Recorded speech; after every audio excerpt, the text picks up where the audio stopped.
Stacey, how you doing? So what I was doing there was what I kind of want to talk about today in your lesson. So you mentioned you wanted to do more scale work with the F sharp minor pentatonic.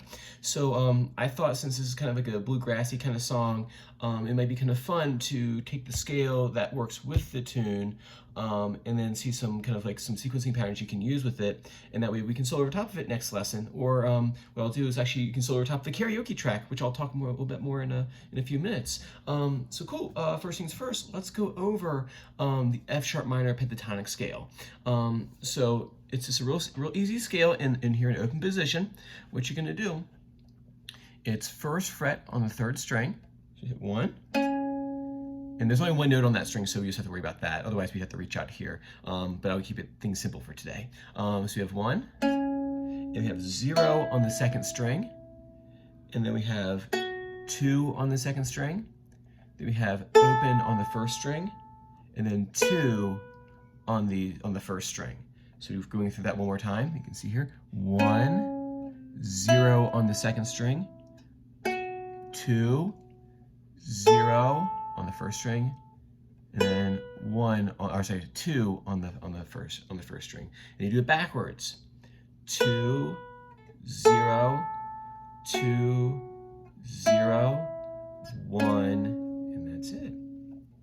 Cool. So you want to run up and down that a few times to get a real feel for where your fingers go before you start messing with the sequencing pattern. But I suspect it shouldn't take you very long to do that, maybe a couple of times up and down. The next thing we should work on is number 2, right down here, is the F sharp minor pentatonic sequence pattern, a 3-note sequence pattern that is. So I've written them all out here for you, and I put those little slash marks over top to show you the grouping. I would practice one grouping at a time, and then kind of work your way through it. That way it doesn't seem overwhelming. You shouldn't feel like you have to do the whole, you shouldn't feel like you have to do like,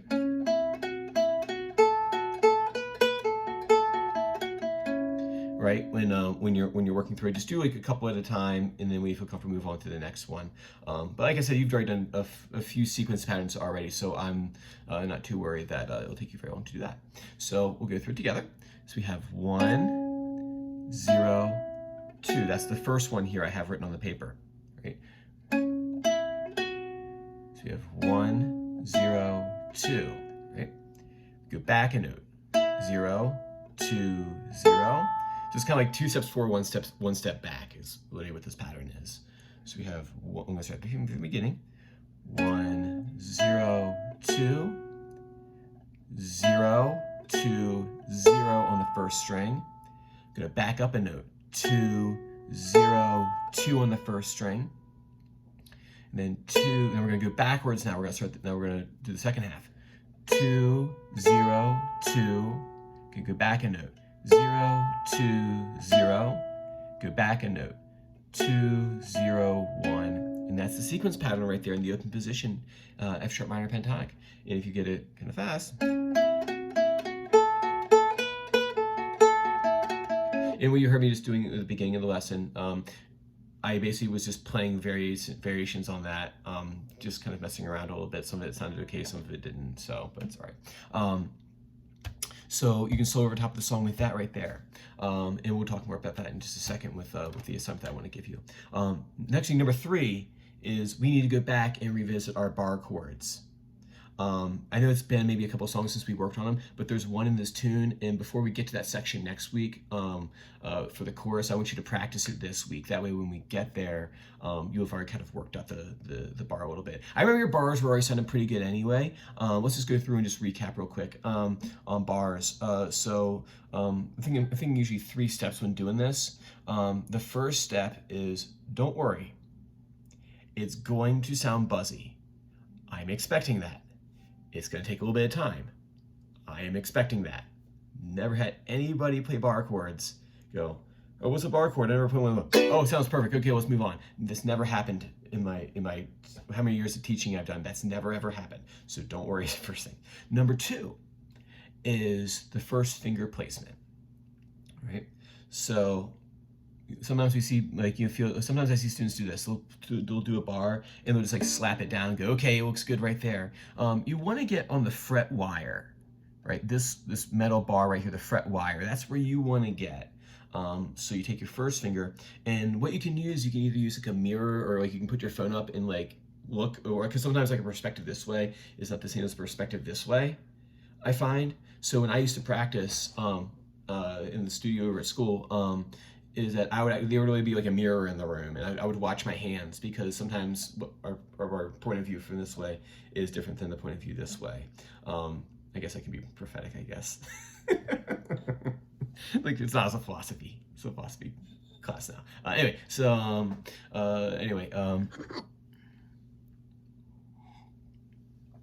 so with this here, you take your first finger, right, and you want to kind of like cover up that fret wire right there.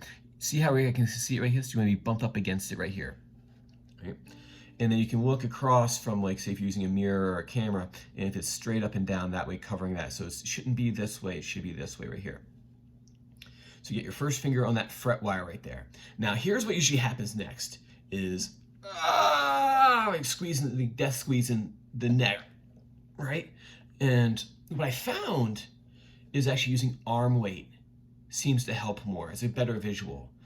So imagine your elbow is super heavy and loose, right? So you shouldn't tighten up this way and kind of clench up, right? Imagine your arm is real heavy. It's getting sleepier. No. So your arm is heavy, right? You let your elbow be real heavy on here. So it's almost like gravity has taken hold and started having more of an effect on your elbow. And that right there will help you cause to push down a bit more without necessarily pinching, right? I mean, there is some of that in there, but I find the arm weight, and then you use your arm back here to kind of keep it in place. So you put your first finger on the fret wire. Imagine your elbow becoming heavy and being pulled towards the earth.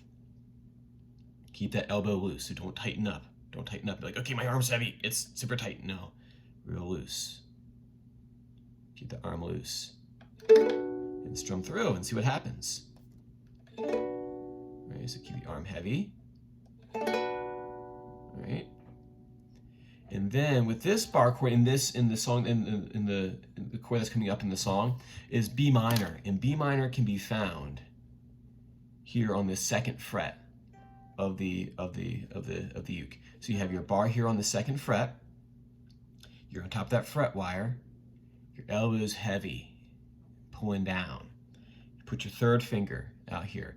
Notice my alignment of my hand. It seems like it's almost like this. It's like adducted back to my body. So you shouldn't be out here this way trying to do it, right? But my arm's heavy and aim towards this way.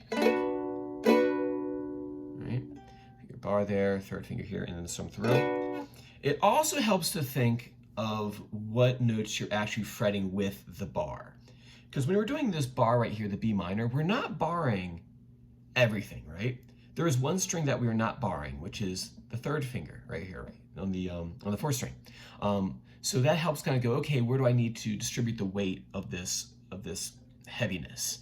And you don't need to put a lot of the energy into the top part of the bar right here.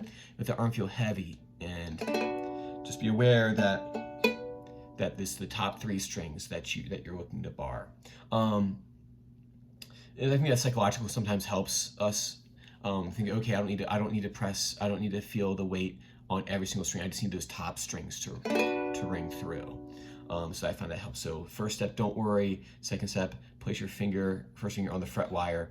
And number 3, think of a heavy, loose elbow being kind of dragged towards the ground, and you're kind of fighting gravity right there. You're trying to keep that first finger on there. And then number 4, consider which strings actually do need to be pressed down with the bar, and sometimes that helps with trying to think, okay, where do I need to distribute the weight when doing that?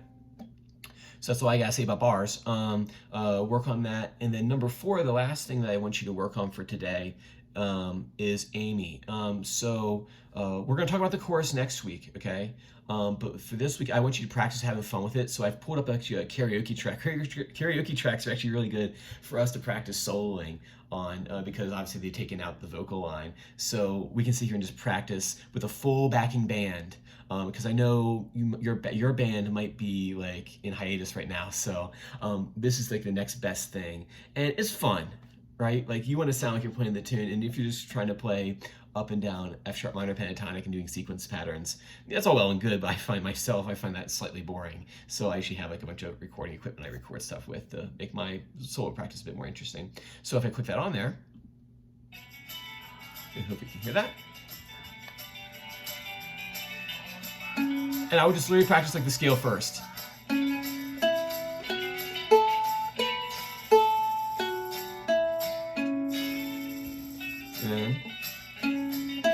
And you don't need to do them fast at first.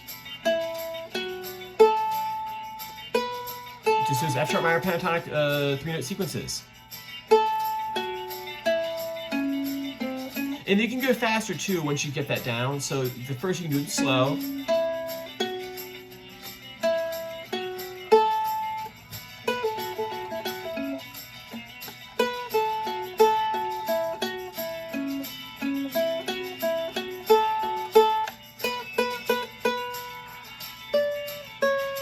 That'll work.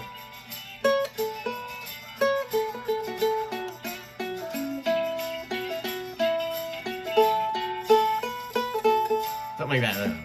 Anyway, so that's enough of that. So anyway, so work on those 4 things for me. So F sharp minor pentatonic scale, F sharp minor sequences, work on your bar chord because we're going to need that next week, and number 4, work on the soloing over top of Amy. Any questions? No? Okay, cool. So if you have questions, don't hesitate to shoot them over to me. Like I said, I'm always here. You know my number. You know how to get a hold of me. You got questions, let me know because it's much easier for me to answer them rather than you get frustrated. All right, cool. I will catch you in another video lesson next week where I'll talk about the chorus, and have a good rest of your week, and I will talk to you then. Bye-bye.